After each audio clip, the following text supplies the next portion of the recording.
അങ്ങ് ദയവ് ചെയ്ത് KPSC ലളിതയോടും ഇന്നസെന്റിന്റെയും ആത്മാവിനോട് നീതി പുലർത്തണമെന്നാണ് ഞങ്ങൾക്ക് പറയാനുള്ളത്.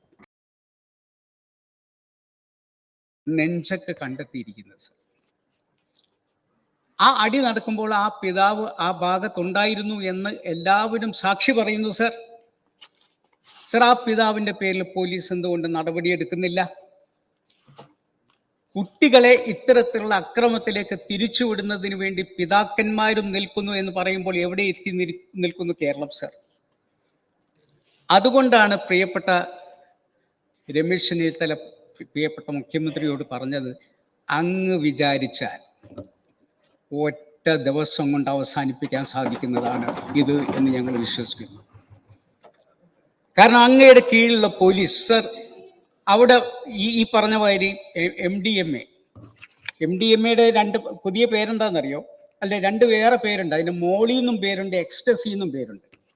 എക്സ്റ്റസി എന്ന് പറഞ്ഞു കഴിഞ്ഞാൽ ഹർഷോന്മാദം എന്നാ സർ. അവിടെ പോലീസുകാരൻ ഈ MDA സൂക്ഷിക്കുന്ന ആളുടെ വീട്ടിൽ ചെന്നിട്ട് പോലീസിനെ അടിച്ചിരിക്കുന്നു. പിറ്റേ ദിവസം വേറൊരു പോലീസ് അയാളുടെ തോളിൽ കൈയിട്ട് നിൽക്കുന്ന ചിത്രം പുറത്തു വരികയാണ് സർ. സർ, ഇത് കാരണം ഞാൻ DGPയെ വിളിച്ചു. അപ്പോൾ DGP പറഞ്ഞു, നിങ്ങളൊരു യോഗം കൂടു, ഈ മദ്യത്തിനും മയക്കുമരുന്നിനെതിരെ നിങ്ങൾ യോഗം കൂടു. ഞങ്ങൾ യോഗം കൂടി. ആ യോഗം കൂടി ഞങ്ങൾ ഭയങ്കര തീരുമാനമൊക്കെ എടുത്തു.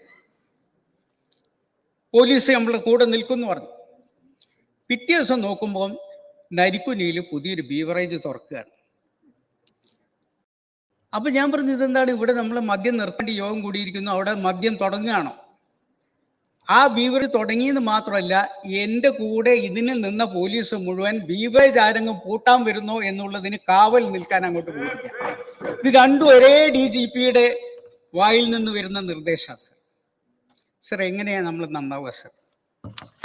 സർ, ഇവിടെ ശുചിത്വ മുറിയിൽ നിന്നും അവിടുത്തെ മാലിന്യ വെള്ളം കുടിപ്പിച്ച് മിഹിർ ആത്മഹത്യ ചെയ്തു. വിതുരയിൽ +1ഉം +2ഉം തമ്മിലടി. കോട്ടയത്ത് അവിടുത്തെ നഴ്സിംഗ് കോളേജിൽ നടന്നിട്ടുള്ള റാഗിങ്. അങ്ങനെ ഓരോ സ്ഥലത്തും സർ ഇവിടെ ഒരു പ്രശ്നം വെഞ്ഞാറമൂടുണ്ടായി സർ. വെഞ്ഞാറമൂടിൽ എന്ത് ആക്രമണമാണ് അവിടെ നടന്നിരിക്കുന്നത്, അഫാൻ ചെയ്തിരിക്കുന്ന ആ പ്രശ്നത്തിൽ നമ്മൾ വളരെ ഗൗരവമായി കാണേണ്ട ചില കാര്യങ്ങളില്ലേ?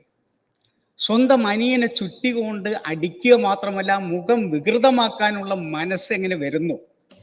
അവനും ഇവിടെ നിന്ന് മദ്യം കഴിച്ചിട്ടാണ് പോയിട്ടുള്ളത്. മദ്യം കഴിച്ചിട്ടാണ് പ്രിയതമയെ കൊല്ലുന്നത് സർ. ഇനിയും നമ്മൾ മദ്യ ഷാപ്പുകൾ തുടങ്ങുകയും ബ്രൂവറി തുടങ്ങുകയും ചെയ്തുകൊണ്ട് അങ്ങ് ദയവ് ചെയ്ത് KPSC ലളിതയോടും ഇന്നസെന്റിന്റെയും ആത്മാവിനോട് നീതി പുലർത്തണമെന്നാണ് ഞങ്ങൾക്ക് പറയാനുള്ളത്. അവരെ കൊണ്ട് ഞങ്ങൾ ഘട്ടം ഘട്ടമായി ഈ ഗവൺമെന്റ് മദ്യം ഇല്ലാതാക്കുമെന്ന് പറയുകയും അവർ മരിച്ച ശേഷം ഘട്ടഘട്ടമായി ഓരോ മദ്യഷാപ്പുകൾ തുടങ്ങുകയും ചെയ്യുന്നത് എത്രമാത്രം അവരോട് നീതി പുലർത്തുന്നു എന്ന് നമ്മൾ പരിശോധിക്കണം സർ. അതുകൊണ്ട് ദയവ് ചെയ്ത് ഈ മദ്യത്തിൽ നിന്നും ഈ മയക്കുമരുന്നിൽ നിന്നും സമൂഹത്തെ രക്ഷപ്പെടുത്താനുള്ള മാർഗങ്ങളെക്കുറിച്ച് മുഖ്യമന്ത്രി മുൻകൈയെടുത്ത് പ്രവർത്തിക്കുകയാണെങ്കിൽ ഞങ്ങളുടെ പൂർണ്ണ പിന്തുണ അതിനുണ്ടാകും. കാരണം ഒരു രക്ഷിതാവ് എന്നുള്ള നിലയ്ക്ക് ഞങ്ങളുടെ കാലത്തൊക്കെ ഞങ്ങളുടെ ക്ലാസ്മേറ്റിനെ അടിക്കുമ്പോൾ ഞങ്ങളുടെ നെഞ്ചു പിടയുമായിരുന്നു. സഹപാഠി എന്ന് ഞങ്ങൾക്ക് അറിയില്ലായിരുന്നു ആ വാക്ക്. കാരണം അവർ സഹപാഠി ആയിരുന്നില്ല, കൂടപ്പിറപ്പായിരുന്നു.